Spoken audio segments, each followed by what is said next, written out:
음주운전 차량에 의해서 22살 안타까운 목숨이 희생됐습니다. 고 윤창호 씨 연결식 오늘 열렸는데요. 경찰은 음주운전을 한 가해 운전자에게 구속영장이 신청이 돼 지금은 구속 전 피의자 신문이 진행 중이라고 밝혔습니다. 이런 가운데 국회에서 추진하고 있는 이른바 윤창호법이 제정될지 그 여부도 관심이 모아지고 있습니다. 자세한 내용은 강신업 변호사, 또 이웅혁 건국대 경찰학과 교수와 함께 살펴보도록 하겠습니다. 네, 안녕하십니까? 네, 안녕하십니까? 네, 안녕하십니까? 네, 자, 뇌사 상태로 46일째 되는 날 결국 세상을 떠나시게 됐습니다. 윤창호 씨.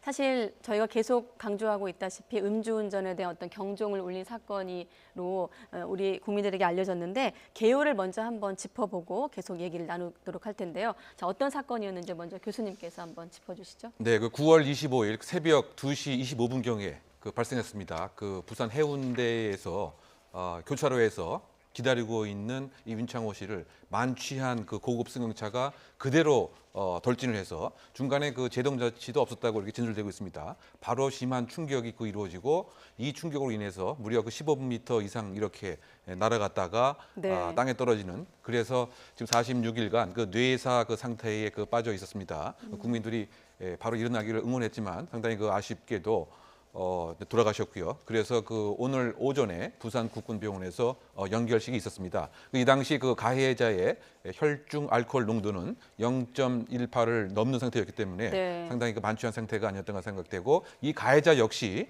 이 충격으로 인해서 무릎 등의 골절에 부상을 받아서 전치 10주의 진단을 받았습니다. 또한 이제 친구 역시 부상을 당했는데요. 네. 그래서 이를 계기로 해서 음주운전 피해의 심각성, 그리고 또 강경 처벌이 된다고 한다는 이 친구들의 법안 입안 작업을 통해서 지금 윤창호법이 심하게 신중하게 논의되고 있는 이런 상황입니다. 네, 지금 현재 가해자에 대한 영장 실질 심사, 구속전 네. 피의자 신문이 진행 중인데 어떻게 전망하세요? 뭐 결과가 나오면 저희가 전해드리겠습니다만은. 네. 10일 날 체포가 됐고요. 오늘 이제 부산 동부지방법원, 예. 부산지방법원 동부지원이라고 있습니다. 네.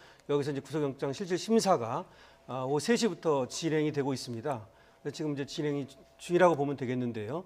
문제는 이제 도로교통법 위반이고, 그리고 특정범죄 가중처벌법 위반입니다. 예. 한 사람은 지금 크게 다쳤고요. 또 한 사람은 지금 사망을 했죠. 그건 이제 특가법 위반이 됩니다. 그래서 위험운전 치사상죄라고 하는 것이 있고요. 그다음에 이제 술을 많이 먹은 것은 도로교통법 위반이 되는데요. 혐의는 좀 나타나 있는 것이기 때문에 결국 증거인멸이라든지 도주의 우려 이런 것들을 보겠습니다만은, 사실은 지금까지 충분하게 가해자가 다쳤기 때문에 시간을 줬거든요. 네. 따라서 어느 정도 이제 회복이 됐다고 본다면 아무래도 사안의 중대성 이런 것들을 봐야 되기 때문에 구속영장이 발부될 것으로 이렇게 전망이 됩니다. 네, 자, 곧 구속 여부가 결정이 될 텐데 가해자 쪽은 계속 만취 상태라서 기억이 나지 않는다. 이제 시청자 여러분들도 이 단어를 많이 들으셔서 이제는 좀 익숙한 단어가 네. 되었습니다. 심신미약 적용. 이 부분으로 좀 감형을 받을 가능성도 있을까요? 우리가 심신미약을 네. 논할 때는 이제 형사법 상에서 예. 범죄 행위 시에 제대로 된 사물 변별 능력이 없는 것에 있어서 감경을 하는 이런 근대 형법의 네. 취지입니다. 그런데 지금 도로교통법과 특정범죄 가중처벌법에 의하면 아예 처음부터 구성 요건상 음주한 상태에서 운전하는 것을 처벌하는 이와 같은 이제 구성 요건이기 때문에 네. 여기에 있어서 심신미약, 음주로 인한 심신미약이 적용될 여지는 이제 없는 것으로 이렇게 생각이 됩니다. 왜냐하면 네. 음주를 하고 운전을 하게 되면 이것에 형사벌, 행정벌을 과하는 것이 이제 구성 요건으로 되어 있기 때문에요. 네. 어쨌든 이번 사항을 우리가 이렇게 보게 되면 주점과 발생 장소가 불과 400m에 남짓 안 되고요. 그리고 그 장소에서 이렇게 끔찍한 일이 생겼던 것이죠. 네. 그러니까 음주 운전이 얼마나 무서운 범죄냐, 그야말로 달리는 흉기와 같은 것이죠. 따라서 사실상은 음주한 상태에서 운전대를 잡는 그 시점부터 사실상 살인의 고의가 있다라고 하는 이런 법 논리를 사실 외국 선진국에서는 이렇게 착안하고 있는 것입니다. 네. 우리는 이제 그와는 달리 이것의 과실이다. 그래서 도로교통법, 특례법 등이라든가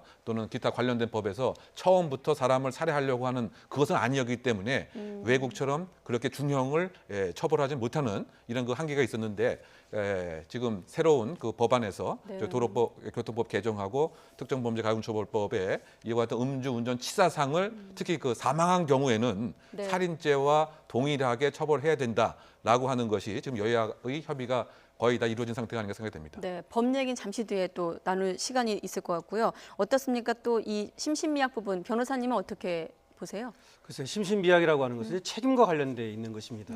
그래서 이제 우리가 쉽게 생각을 하면요, 정신 이상, 정신병을 이제 보통 말할 수 있고요. 그 다음에 10세 미만의 판단력이 없는 사람들을 말하는 것이거든요. 네. 근데 지금 심신미약은 뭐 적용되기 어려운 것이 처음부터 술을 먹으면 그 상태에서 운전을 하면 위험하다는 것은 알고 있거든요. 그래서 우리 형법 제10조 3항에도 그런 사실을 예견할 수 있는 상태에서 술을 먹고 그로 인해서 어떤 범죄를 저지르게 되면 그것은 심신미약 감경을 해주지 않도록 되어 있습니다. 네. 그래서 그거는 뭐 전혀 가능성이 없는 것이고요. 오히려 지금 사안이 중대하기 때문에 심한 강한 처벌이 내려질 가능성이 오히려 높다고 봐야 됩니다. 네, 고인의 아버님도 이런 안타까운 죽음을 지금도 자막했습니다만은 이번이 마지막이 되었으면 한다는 바람이고 오늘 연결식에 참석한 많은 사람들도 그 부분을 약속 아닌 약속을 하지 않았습니까? 그래서 나온 게 이제 윤창호법 제정 얘기인데 먼저 국회에서 나온 얘기를 먼저 한번 들어보고 계속 이 부분에 대한 논의를 이어가도록 하겠습니다. 그 윤창호 군 우리 음주운전 사고에 희생이 돼서 지금 현재 뇌사 상태에 있는 윤창호법에 대해서는 뭐 우리 김 대표가 말씀하시고 다들 이의가 없으니까 정기국회 내에 마무리 짓자. 윤창호법을 비롯한 여야의 큰 관련이 크게 없는 민생 법안에 우리가 만장일치로 이번에 정기국회에 입법을 하자라는 데 이해 없으시죠? 네. 네, 지금 나온 얘기만 놓고 보면 이유가 없고 정기국회 내 마무리 짓자. 일단 의지만큼은 국회에서도 있어 보이는데 어떻습니까? 법 개정 가능성. 앞서 이 교수님께서 윤창호법은 대략 설명을 하셨기 때문에 법 개정 가능성은 어떻게 보세요? 지금 뭐 발의위원만 해도 104명이 되거든요. 예. 그리고 지금 당 대표라든지 또 국회의장이라든지 굉장한 의지를 보이고 있고요. 무엇보다도 이번 윤창호 씨 사건을 계기로 우리 사회에서 어떤 의식 변화, 그리고 음주운전에 대한 어떤 위험성에 대한 인식 이런 것들이 사회에 어떤 충분히 그 형성돼 있다고 볼 수 있습니다. 원래 법이라고 하는 것은 사회의 어떤 의식을 반영하고 또 필요성을 반영하는 것이거든요. 따라서 지금 보면은 올 안에 뭐 충분히 통과가 될 수 있다고 보고요. 네. 이것은 뭐 도로교통법을 개정하는 것이고 특가법을 개정하는 것인데요. 지금은 개정하는 것이지 처음부터 또 제정하는 것도 아닙니다. 그리고 사실 이 법에 대해서는 윤창호 씨 친구들이 그 법률안까지 만들어가지고 이렇게 국회에 제출도 했고요. 그래서 물론 여기에 대해서는 형량을 두고 약간의 지금 논란이 있습니다. 그러니까 이 술을 먹고 나서 사람을 사망 이렇게 했을 때 네. 살인죄와 동등하게 처벌한다는 것이 큰 어떤 하나의 줄기거든요. 그것은 이제 특가법을 개정하는 것인데요. 하지만 거기에 대해서도 지금 살인죄와 같이 처벌하는 이유가 술을 많이 먹고 그것도 말이죠. 그리고 사망에 이르게 했을 때 그런 것이니까 이거는 뭐 나중에 물론 논의는 좀 있을지 모르겠습니다만은 통과가 가능할 것으로 봅니다. 네, 만약에 법 개정이 된다면 지금으로선 가능성이 높은데 그럼 가해자 같은 경우는 새로 이제 개정이 된 법에 적용을 받을까요? 어떻게 전망하세요? 이게 이제 그 형사적 처벌, 행정 벌을 과하는 것이기 때문에 그 법률 불소급의 원칙, 네. 그다음에 이제 죄형 법정주의의 원칙에 따르지 않을 수가 없습니다. 그러니까 이것은 새로 만들어진 그 법이고 이 네. 법 이전에 이와 같은 행위가 일어났기 때문에 새로 만들어진 법에 근거해서 소급적으로 처벌할 수는 이제 그 없는 뭐 이런 그 상황입니다. 다만 이제 그 이번 그 사안 같은 경우는 한 분이 사망을 했고 한 분이 부상을 이제 당해서 다른 그 사항보다는 조금 더 양형의 기준이 높아지지 않을까 예상을 해봅니다만 그 일반적인 사건에서는 사실상 벌금으로 끝나는 경우가 이제 많이 있고요. 네. 또 사람이 그 사망을 하거나 또 다쳐도 뭐 징역 2년 전후로 이제 불과했습니다. 뭐 그런 점으로 그 비추어서 윤창호법이 시급히 제정이 되었다라고 하는 국민적인 여론이 네. 25만 명, 27만 명을 빠른 시간 안에 국민청원 등에 말이죠. 그렇게 도입이 된 것 같고요. 또 마찬가지 맥락에서 음주운전의 기준 자체를 대폭 낮추어서 0.03까지 낮추어서 적극적인 법 시행을 해야 된다. 뭐 이런 것을 이제 전반적으로 그 봤을 때 일단은 처벌도 중요합니다만 네. 이런 일이 생기지 않도록 음주운전의 피해에 대한 사전 예방이 더 중요하다고 생각됩니다. 맞습니다. 그래서 네. 이제 같이 동료라든가 또는 캠페인이라든가 음주운전하고 운전대를 잡는 그 순간에 사실은 살인의 미필적 고의가 있다라고 하는 이런 국민적인 공감대가 상당히 중요하다고 생각이 되고요. 네, 술을 마시고 운전대를 잡는 자체가. 네, 그렇습니다. 네, 그래서 어쨌든 처벌과 관련돼서는 새로운 법에는 적용되지 않는다고 요약드릴 수 네. 있겠습니다. 그 앞서 윤창호법 얘기하다가 104명이 발의했다고 하셨잖아요. 네. 그 104명 중에 이제 한 명이 이용주 민주평화당 의원 맞습니다. 아니겠습니까? 네. 오늘 연결식에 참석도 했던데 왜 이렇게 계속 반복될까요? 이렇게. 글쎄요, 사실은 뭐 이렇게 저렇게 이용주 의원이 얘기를 합니다만은 네. 발의위원으로서 상당히 그 고문님도 좀 민망하겠지만 상당히 부적절한 어떤 그런 행동이고 언행 불일치를 보이고 있습니다. 그런데 저는 이렇게 봅니다. 이번에 사실은 음주운전과 관련해 가지고 재범률이 말이죠 44% 정도로 지금 경찰청 발표에 의하면 나타나고 네. 있거든요. 그리고 3번 음주운전을 하고 사고를 내는 사람이 40% 정도로 지금 나와 있습니다. 세 그럼- 번이 40%. 예, 세 번이 40%고 두 번이 44%입니다. 그런데 여기에 대한 처벌은 어떻게 되어 있냐면은 실형과 집행유예를 받는 비율이 7%에 불과합니다. 그리고 나머지는 다 벌금형 이하 93%가 말이죠. 과거 이래 왔다는 얘기죠. 네. 그렇기 때문에 음주운전 또는 음주운전한 사고로 인한 것은 재범률이 굉장히 높다. 그럼 재범률이 왜 높으냐? 그거는 솜방망이 처벌을 했기 때문이다. 그런데 이용주 의원의 이 예가 그것을 잘 보여주고 있다. 이렇게 본다는 것이죠. 네. 그래서 사실은 음주운전을 범죄라고 생각하지 않았다. 많은 사람들이. 그리고 이용주 의원의 어떤 예에서 봐도 아무래도 이런 그 심각한 어떤 그 사태가 벌어졌음에도 불구하고 이용주 의원조차도 얘기하는 거 보면은 상당히 유체이탈 화법을 쓰고 있거든요. 네. 그래서 거기에 대한 어떤 비난도 상당히 있는데요. 또 경찰 출석도 또 8일 만에 하지 않았습니까? 맞습니다. 네. 경찰 출석 한 차례 미뤘고요. 그다음에 당 징계를 하는 날 말이죠.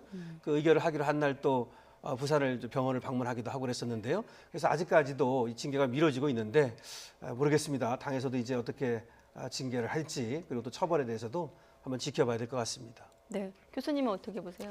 결국은 이제 그 표리부동의 그 모습 같은 것이 제일 국민을 실망케 하는 것이 아닌가 그 생각이 됩니다. 우리가 만약 일반인 같으면은 만약 앵커께서 만약에 음주운전을 했다라고 하면 이게 방송을 못 하지 않습니까? 그럼요. 저도 마찬가지로 네. 이제 음주운전해서 징계를 받게 되면 강의는 못 하는. 그런데 그 국회의원은 그대로 이제 입법 활동을 할 수 있다는 것도 무엇인가 좀 정의 관념에 맞지 않는 것 같고요. 네. 더군다나 이와 같은 심각성을 법안을 만드는 그와 같은 그 분이 법안에 입법한 지 얼마 안 돼서 음주운전으로 적발이 됐다. 그렇다고 보면 공적 신뢰는 어디에 이제 간 것이냐 이런 그 면에 있어서 지금 그 당의 입장도 뭔가 좀 더 신속한 확실한 그런 모습을 좀 보여줄 것 같고요. 그 당사자도 애매한 표현으로 자숙을 하겠다라고 하는 것보다는 네. 무엇인가 이것을 계기로 해서 음주운전이 정말 이렇게 피해이기 때문에 나의 이와 같은 정치적 결단이 앞으로 음주운전을 처단하고 완전히 국민에게 의미를 전달하는 계기로 삼겠다라고 하는 정말 그 정치인으로서의 모습을 좀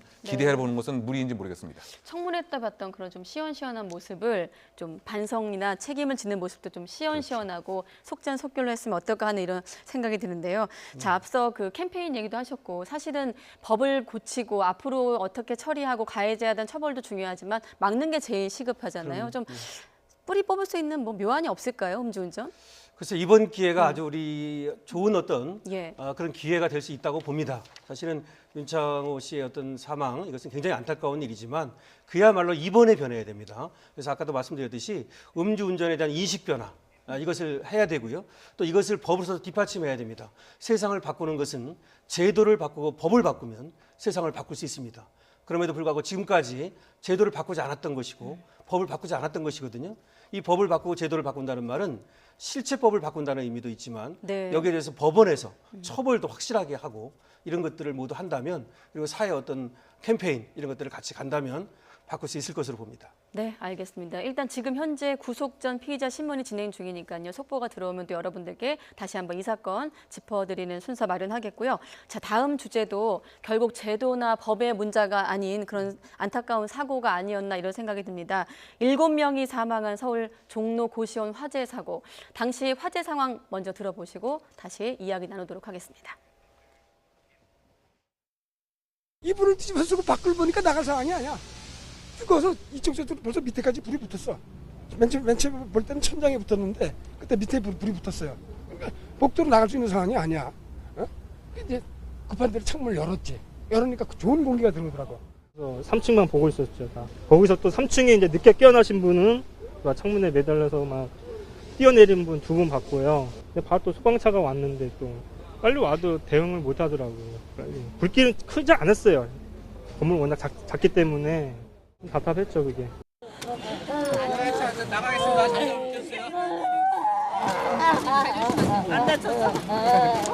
안타깝죠. 뭐 말 그대로 안타깝죠. 여기 사는 분들이 여기뿐이 아니고 여기 요 근방에 사시는 분들이 그런 분들이 많아요. 뭐 일용직 또 뭐 안타까운 분들. 네, 목격자분들 얘기 안에 이번 사고에 어떤 문제점이 다 들어있지 않나 이런 생각이 드는데 하나씩 짚어보도록 하겠습니다. 결국 실화 아니면 방화 가능성이 높은 상황인데 지금까지 뭐 현장 감식이라든지 이런 대목에서 보면 어떻게 분석하세요? 예, 일단은 그 최종 결과는 그 3주 후에 나오는 것으로 되어 있습니다. 예. 그 현장 합동 감식이 있었고요. 그다음에 이 증거물을 국과수에서 분석을 하고 또 관련인의 그 목격자 진술, 또 그 건물 내외에 있었던 그 CCTV 등을 이제 분석을 해서 네. 과연 원인이 무엇인가를 분석하고 있습니다. 어쨌든 지금 외관상 나온 것은 범행의 의도를 갖고 누가 고의로 불을 놓은 것은 아닌 것을 주장하고 있는 것 같고요. 전열기 얘기가 나오죠? 네, 그렇습니다. 네. 그러니까 전열기다 보니까 무슨 실수로 불이 붙은 것 같다. 특히 그 301호에 있는 분의 그 전원에 의하면 전열기에 불이 붙었는데 잠시 화장실을 갔다 왔더니 불이 나서 네. 이것을 이불 등으로 끌려고 했었는데 잘 안 돼서 불이 많이 피어서 자기도 도주를 했다, 도망을 나왔다 이렇게 얘기하고 있고요. 근데 그 이분 역시 지금 치료를 중환자실을 받고 있기 때문에 예. 정확한 것은 좀 더 건강이 완전히 회복된 상태에서 파악이 돼야 될 문제인 것 같습니다. 어쨌든 요약을 하게 되면은 301호에서 지금 발화점으로 추정되고 있는 것 같고요. 네. 그러다가 불이 출입구 쪽에서 심하게 나다 보니까 출입구 자체가 봉쇄가 되어서 네. 7명의 그 사망자, 11명의 그 사상자를 부상자를 낸 것이 아닌가 생각이 듭니다. 다만 네. 그 안타까운 것은 이게 처음 발생한 것이 아니고 예를 들면 제천 사우나, 밀양 요양원 네. 이렇게 그 사후 약방문이라도 됐으면 하는데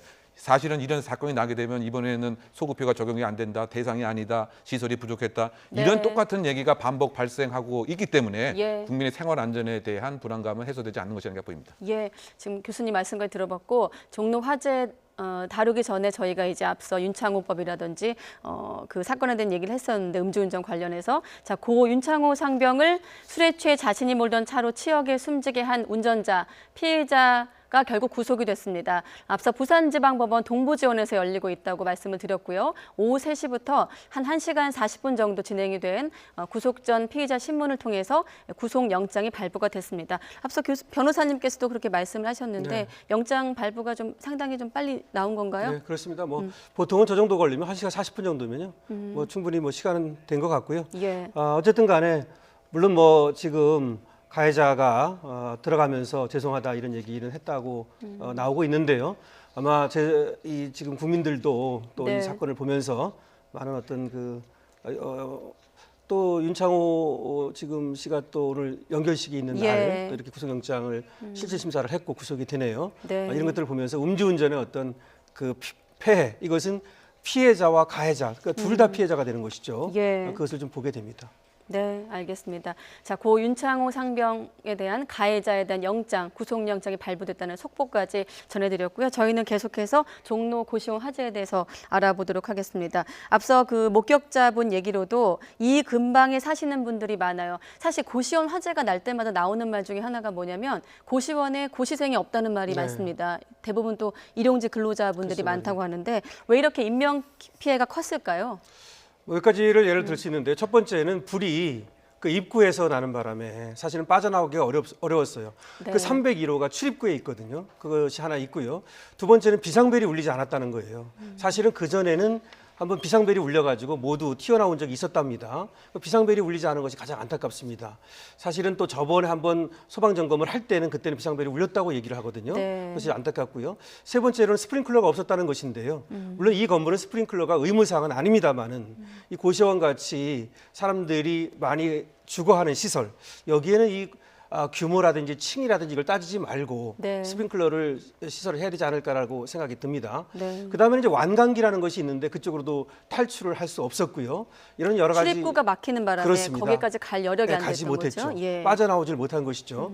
그다음에 이제 가장 중요한 것은 아무래도 불이 너무 쉽게 붙었다는 것을 저는 지적하지 않을 수가 없어요. 네. 지금 여기 있었던 사람들이 얘기하는 거에 의하면 이불을 뒤집어 쓰고도 빠져나올 수가 없었다라고 얘기를 하거든요. 그러니까 비상벨도 울리지 않았지만 조금만 늦게 일어난 사람, 깨어난 사람은 이미 불이 너무 퍼져가지고 나오지 못한 거죠. 네. 그래서 늘 반복되는 얘기입니다만은 이런 어떤 자재 같은 것, 재질 같은 것이 너무 쉽게 불이 붙어가지고 그야말로 순식간에 화염에 휩싸이는 이런 문제가 있지 않았나 싶습니다. 여러 대목이 아쉬워요. 그죠? 네. 출입구가 막힌 것도 아쉽고 뭐 일용직 근로자들이 주무시고 계셨던 예. 것도 아쉬운데 일단 가장 아쉬운 것 중에 하나는 스프링클러가 의무화되지 않았던 건물. 이제 2009년에 법 개정이 이루어지고 이 건물은 2007년에 지어졌다고 하던데 왜 이런 부분은 일반인 입장에서는 소급되지 않을까 이런 의문점이 있거든요. 네. 네. 그러니까 그 소급이 분명히 필요하긴 합니다만 따지고 보면 결국은 이제 비용이 문제가 되는 것이 아닌가 생각이 됩니다. 소급하게 되면은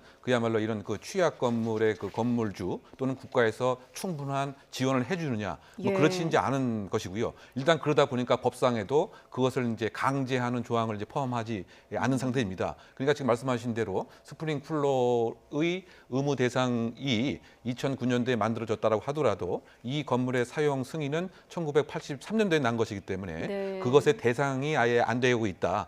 다만 이제 그 2000년도 한 중반 그 정도에 여기에서 그 서울시에서 제공하는 스프링쿨러 무료 시스템 제공에 신청을 하고 여기에 뽑히기는 했다고 알려져 있습니다. 네. 그런데 그 경우에 이 건물주가 반대를 명시적으로 표시를 했기 때문에 건축공사, 스프링쿨러 공사가 일어나지 않았다는 거죠. 네. 그 이면을 들여다보게 되면 스프링쿨러 하나만 이렇게 덜랑 붙이는 것이 아니고 건물 전체 차원에서의 재공사가 필요하지 않겠습니까? 네. 배관 공사라든가 물탱크라든가 그렇게 보면 아마 건물 위층 하나를 다 비워야 되는 이런 문제도 분명히 있기 때문에 그러면 이건 수익 구조하고 또 관련되는 이런 거다 보니까 이것이 그대로 방관되고 도과되었던 것은 아닌가.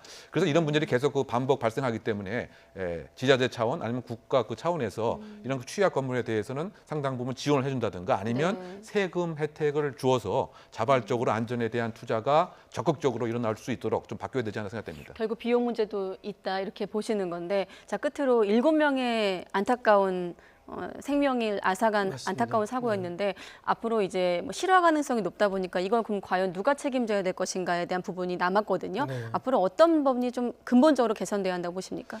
기본적으로는 뭐 주거권, 그다음에 안전권이라고 말할 수 있고요. 이것은 헌법상의 행복 추구권으로부터 나오는 것인데요. 네. 기본적으로 이렇게 주거권을 보장하기 위해서 열악한 어떤 그런 환경에 있는 분들에 대해서 이런 어떤 고시원 같은 데서 근무를 주거를 하기보다는 다른 어떤 시설을 좀 제공하는 거. 이번에도 이제 희생된 분들도 있지만 또 희생되지 않은 분들에 대해서는 서울시에서 어떤 그 주거 시설을 일단 제공하는 것으로 얘기가 되고 있거든요. 그런 네. 것이 필요하고요. 그다음에 지금 물론 실화죄 처벌을 받을는지는 이제 따져봐야 됩니다. 물론 이 301호에 거주하는 이 주민이 네. 실화를 한 것으로 보여지긴 하는데요. 또 뭐 방화에 대해서도 지금 뭐 조사는 하고 있습니다만은 여러 가지를 볼 때 실화로 보입니다. 네. 실화는 1,500만 원 이하의 벌금이고요. 만약에 이제 이 실화로 인해서 과실치사상이 되면은 2년 이하의 금고나 또는 700만 원 이하의 벌금인데요. 네. 뭐 거기에 대해서 한번 또 따져볼 것이고 그다음에 이 건물주 말이죠. 건물주에게도 어떤 건축법 위반이라든지 내지는 여러 가지 어떤 문제가 있는지도 따져보게 될 겁니다. 네, 일단은 3주 후에 국가수 결과가 나온다고 네. 하니까 그 부분도 또 지켜봐야 되겠고요. 또 저희들이 대담하던 중에 또 피의자 윤창호 상병 가해자 피의자에 대한 구속영장이 발부됐다는 속보까지 전해드렸습니다. 이 내용은 취재 기자가 정리하는 대로 다시 한번 다음 뉴스에서 보도를 하도록 하겠습니다. 네, 오늘 강신업 변호사 또 이웅혁 건국대 경찰학과 교수와 함께 짚어봤습니다. 고맙습니다. 그렇습니다.